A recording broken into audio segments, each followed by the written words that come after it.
Junior year, the administrators at my high school decided that cell phones were allowed at school, but only during lunch. My classmates and I rejoiced at the thought of having our cell phones out during lunch.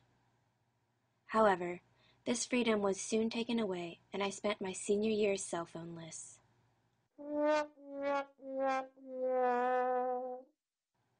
Have you ever had a privilege given to you only to have it taken away?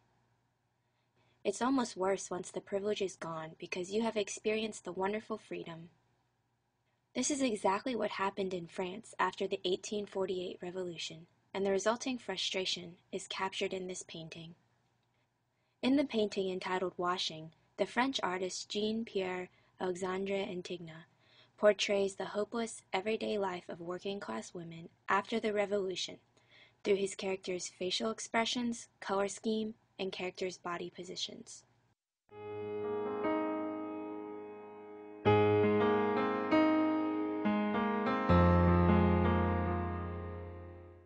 Looking at the painting, one can see 3 women. 2 women are washing clothes in the river, while the third looks to be in charge.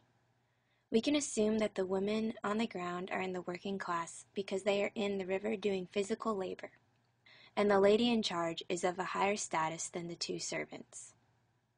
It seems as though the artist is trying to capture a scene where the tired women are busy working when the lady in charge walks up to them with more clothes to wash. The servants are noticeably disappointed when they look up and notice their boss towering over them with extra work for them to do. I argue that the artist of this painting made the women look saddened and frustrated, not only because they have more clothes to wash, but because women, and really all working class people, were frustrated during this time in France. This was the time after the French Revolution of 1848. But let me first describe what happened during the revolution that made the working class so angry.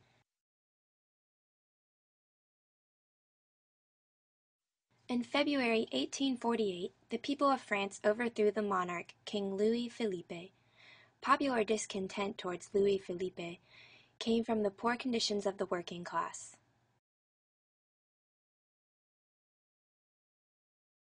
After his abdication, a provisional government called the Second Republic was put into place.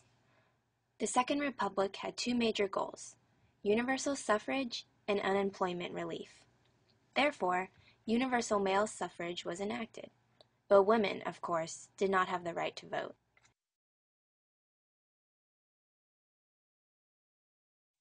The denial of the right to vote could be one reason for the hopeless look on the women's faces. The lady in the brown shirt seems to be particularly downhearted. To me, her eyes cry out in despair. The lady with the white hat almost looks bored and disinterested. Perhaps this is because she has given up hope that she will ever have the right to vote. This makes sense because by the end of the revolution, the right to vote for women was an inconceivable idea.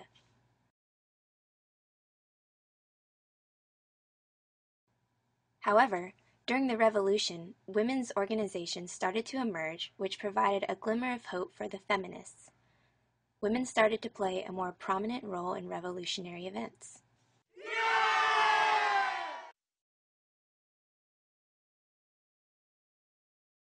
Meanwhile, relief for the unemployed working class came with the establishment of the national workshops, which guaranteed workers the right to work.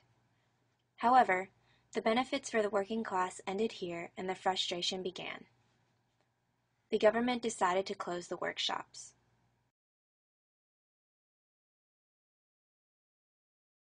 Furious with this decision, the working class set up barricades in the streets of Paris, and they protested until the French army put an end to their protest.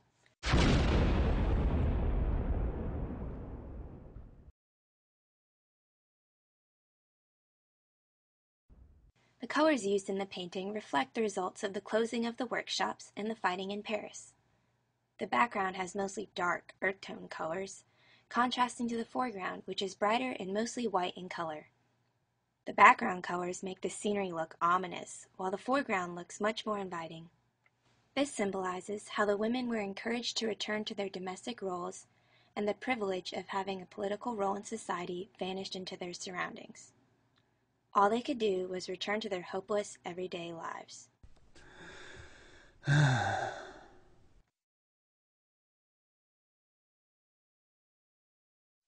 Furthermore, support for feminism became weaker during this time. The French conservative socialist Pierre-Joseph Proudhon expressed his prejudices against women, endorsed inequality in marriage, and opposed women's participation in the socialist movement.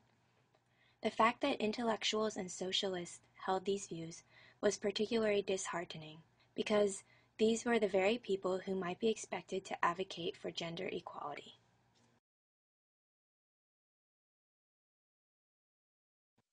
In the painting, the woman in charge is towering over the stooped women.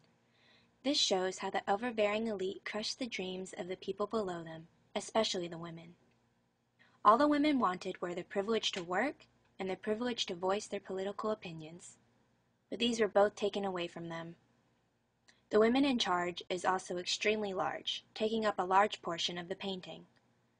This makes the working women look small compared to the enormous lady, symbolizing how the working class felt small and inferior compared to the government that closed their workshops.